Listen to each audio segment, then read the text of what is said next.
बड़ी मुश्किल में नजर आ रही थी। फिर ऐसा क्या हुआ कि दूसरे हाफ में आपने दनादन गोल मारे, 3-1 से जीत गए, तो क्या परिवर्तन हुआ? पहले हाफ में तो बहुत दबाव था। जितना भी गेम में जीतो मत जीतो, जीत होता है, लेकिन अगर जब दिल में खुशी होगा ऐसे नहीं जीतेगा। मेरे दिल में ऐसे है। बहुत अच्छा। लेकिन अब आप बताइए, क्वार्टर फाइनल में पहुंच गई आपकी टीम, टॉप कर लिया आपने, देहरादून में क्वार्टर फाइनल सेमीफाइनल के लिए जाएंगे, तो आपके कोच, आपके खिलाड़ी उम्मीद करेंगे आपसे इसी तरह दनादन गोल मारेंगे देहरादून में जाके? मारेगा, विनर करके आएगा। Best of luck. नमस्कार दोस्तों, एक बार फिर से मेरे YouTube चैनल कण्वा नगरी लाइव में आप सभी लोगों का स्वागत है। और दोस्तों, पहुंचा हूं मैं राजकीय स्पोर्ट्स स्टेडियम कोटद्वार में, जिसको कि शशिधर भट्ट जी के नाम से जाना जाता है और इसको शशिधर भट्ट राजकीय स्पोर्ट्स स्टेडियम कहा जाता है। और कोटद्वार में अगर स्टेडियम की बात की जाए तो एकमात्र ये स्टेडियम है और यहाँ पर इस समय चल रहा है हिमालय कप के लीग मैच चल रहे हैं। और इस टूर्नामेंट के बारे में आपको बता दूँ, जितनी भी हिमालयन जो स्टेट हैं, चाहे वो उत्तराखंड, हिमाचल या फिर हमारा जो है जम्मू एंड कश्मीर, इन तीनों स्टेट के बीच एक लीग टूर्नामेंट यहाँ पर चल रहा है। और इससे यहाँ से 2 से 3 टीमें जाएंगी देहरादून, वहाँ पर क्वार्टर फाइनल, सेमीफाइनल और इस प्रकार से फाइनल टूर्नामेंट होगा। 5 लाख रुपए की इनामी राशि इसमें है। यहाँ पर 3 टीमें थी, हिमाचल, जम्मू कश्मीर और उत्तराखंड, हमारी गढ़वाल राइफल्स की टीम थी। तो बहुत बढ़िया ये लीग मैच चला है। मेरे साथ बात करने के लिए एक बहुत ही बड़ा नाम अरुण नेगी जी हमारे साथ है। और अरुण नेगी जी गढ़वाल राइफल के कोच और कहीं ना कहीं फुटबॉल को समर्पित है और बहुत सारा फुटबॉल इन्होंने खेला है और कहीं ना कहीं हमारे कोटद्वार से हैं, तो कोटद्वार को इन्होंने गौरवान्वित किया है। सर, बहुत बहुत शुभकामनाएं। सबसे पहले तो आपने जिस प्रकार से हम सभी कोटद्वार वासियों को गौरवान्वित किया है, फुटबॉल में एक बड़ा नाम आप कोटद्वार के लिए हैं, क्या कहेंगे सर? सर, सबसे पहले तो मैं आपका धन्यवाद देना चाहूँगा और आपके चैनल में जितने भी दर्शक इस माध्यम से देख रहे हैं हमको, उनका भी मैं धन्यवाद देना चाहूँगा। सर, अगर बात करें मैच की, जो इस समय टूर्नामेंट चल रहा है, इसके बारे में थोड़ा मेरे दर्शकों को बताइए सर। जी सर, जैसे कि आपने इसके बारे में बताया, हिमालयन कप है, ये हिमालयन रेंज में जितने भी हमारे स्टेट आते हैं उनको इसमें इनवाइट किया गया था मैच के लिए। और साथ ही इसमें फोर्सेस की टीमों को भी इनवाइट किया है। जैसे कि बहुत बड़े बड़े नाम है, आसाम राइफल है जो कि डूरंड कप खेलता है, CRPF है जो कि पंजाब लीग खेलती है, हमारी गढ़वाल राइफल जो उत्तराखंड की नामी टीमों में से आती है। और गढ़वाल राइफल के बारे में एक छोटी सी चीज़ मैं आपको बताता हूँ कि हमारे पास उत्तराखंड के 6 डिस्ट्रिक्ट के ही लड़के हैं जिनको कि हम तराशते हैं। उसके बाद हम ऑल इंडिया लेवल पे जो लोग हमसे आते हैं उनके साथ हम मैच खेलते हैं। तो ये अपने आप में बहुत बड़ी बात है और ये आप लोग का सहयोग की वजह से ये सारी चीज़ें हो पाता है। सर, फुटबॉल को तो आपने पूरा जीवन दे ही दिया। अगर बात करें फुटबॉल की, और जहाँ पर आज क्रिकेट को कहीं ना कहीं क्रिकेट एक ऐसा गेम बन गया है, पैसा उसमें बहुत सारा है। अभी तो फुटबॉल लीग्स भी होने लगी है तो उसमें भी पैसा आ गया है।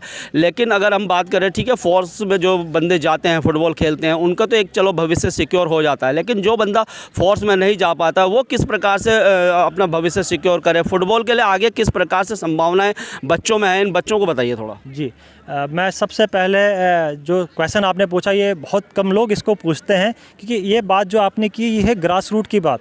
तो हमारे जितने भी कोचेज़ हैं, मैं कोटद्वार के सभी कोचेज़ से, सभी मैनेजर से एक निवेदन करूंगा। मैं कोटद्वार के फुटबॉल को देखता हूं और मन कहीं ना कहीं व्यथित भी होता है, क्योंकि मैं रहने वाला कोटद्वार का हूं और हमारी कुछ नैतिक जिम्मेदारियां इस कोटद्वार के लिए हैं।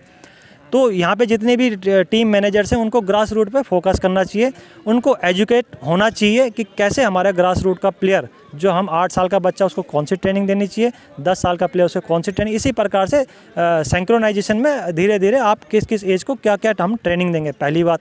दूसरी बात कि हमें उन्हें गोल दिखाना पड़ेगा कि आप जब 12 साल के हो आप क्या खेल सकते हो, आप जब एलाइट लेवल पे से खेलोगे तो आपको क्या क्या बेनिफिट इसके होंगे। तो आप देखोगे कि हमारे झारखंड के बच्चे जो ISL खेल रहे हैं, तो आप यकीन मानिए कि वो 1-1 करोड़ रुपए, 2-2 करोड़ रुपए पर सीजन ले रहे हैं।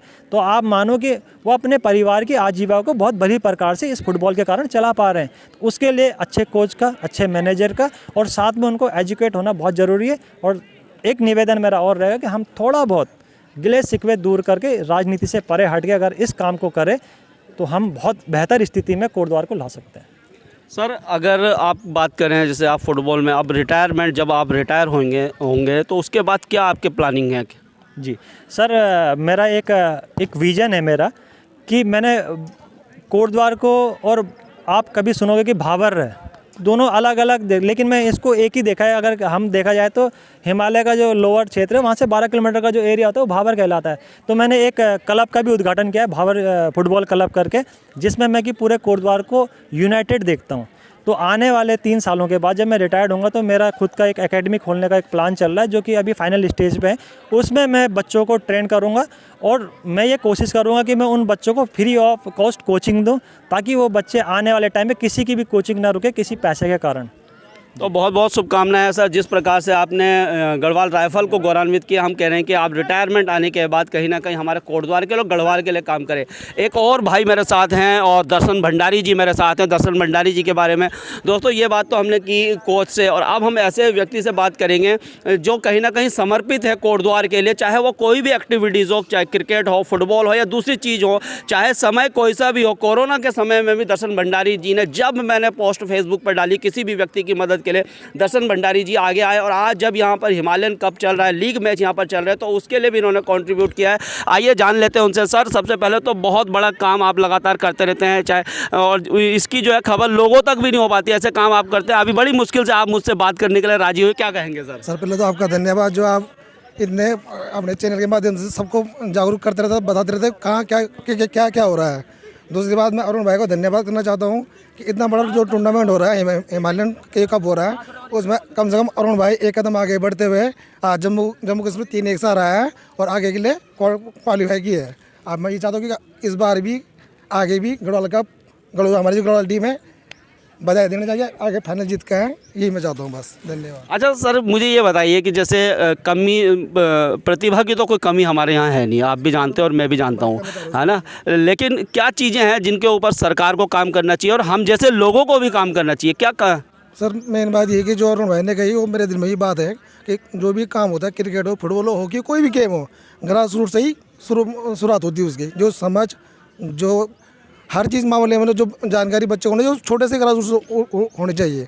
महाराज डेट में क्या कि जैसे जैसे बच्चे आगे बढ़ते हैं या हम लोग कुछ करना चाहते हैं, तब तक छोटी छोटी कोटद्वार इतना से छोटा शहर है, पहले 4-5 साल पहले, 6 साल पहले अच्छे क्लब हुआ करते थे। मेरा खुद का क्लब था, प्रिंस क्लब, केमिकल था, भाई का ये किशनपुर की टीम किशनपुर अच्छी टीम थी, और अनेक मथुरा ये स्टेडियम की थी, मथुरा स्टेडियम होती है, कई अच्छी टीमें हुआ करती थी।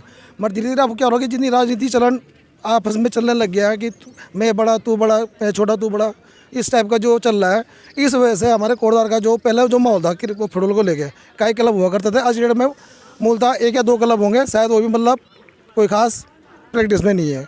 तो यही बस जो राजनीति हो रही है उसको वो ना हो, तहे दिल से सब मिलकर काम करें, कोई छोटा कोई बड़ा नहीं, इससे जिससे कि हम लोग आगे फिर कोटद्वार की फुटबॉल टीम को आगे बढ़ा सके, बच्चों को व्यवस्था आगे अच्छा कर सके, बस ये बोलना। तो दोस्तों अब चलते हैं फुटबॉल की तरफ। सर जिस प्रकार से आपकी टीम खेली है, आज मैच था, कल भी आप मैच जीते, आज भी मैच जीते आप। जब जम्मू कश्मीर से आपका मैच था, पहले हाफ में मैंने देखा कि 1-0 से आपकी टीम जो है पिछड़ रही थी, उसके बाद कहीं ना कहीं 2 गोल उन्होंने लगा, एक पहले उन्होंने बराबरी की, पहले हाफ में 1-1 से पहले पहला गोल आपके ऊपर दागा गया, उसके बाद उसकी आपने बराबरी करी, और उसके बाद जब इंटरवल के बाद मैंने देखा कि एक नए रूप में गढ़वाल राइफल को देखा और लगातार उन्होंने 2 गोल मार के 3-1 से ये पूरा मैच जीता है। क्या कहेंगे सर? सर मैं अभी थोड़ी देर पहले ही मैंने आपसे एक बात कही थी कि हमारे जो कोच और मैनेजर हैं वो एजुकेट होने चाहिए।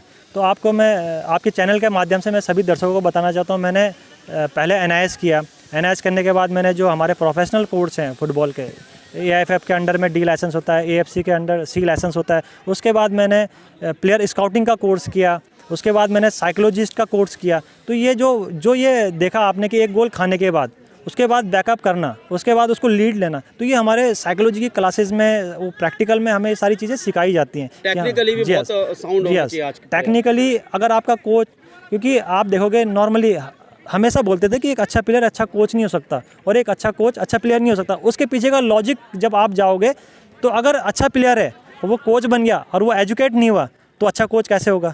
और अगर अच्छा प्लेयर नहीं था लेकिन उसने एजुकेशन बहुत अच्छी ली है, वो कोच आया, तो अच्छा कोच ज़रूर बन सकता है। तो वही मैंने अपने प्लेयरों को डिलीवर करता हूँ। जब हम खेलते हैं तो हम एज एक प्लेयर खेलते हैं, लेकिन जब हमारी टीम खेलती है तो वो कोच के रूप में पूरी टीम खेलती है। मेरा जो माइंड है वो मेरे 11 प्लेयर को डिलीवर हो चुका है और वो मेरे माइंड के हिसाब से वहाँ पे खेलेंगे और जो मैं बोलूँगा वो उनके दिमाग में चलता रहता है। जैसे कि घर का परिवार के मुखिया पिताजी होते हैं जो बच्चों को इंस्ट्रक्शन देते हैं कि बेटा ये जाके करना, ये क्या, तो वही संस्कार वो बच्चों पे भरे जाते हैं।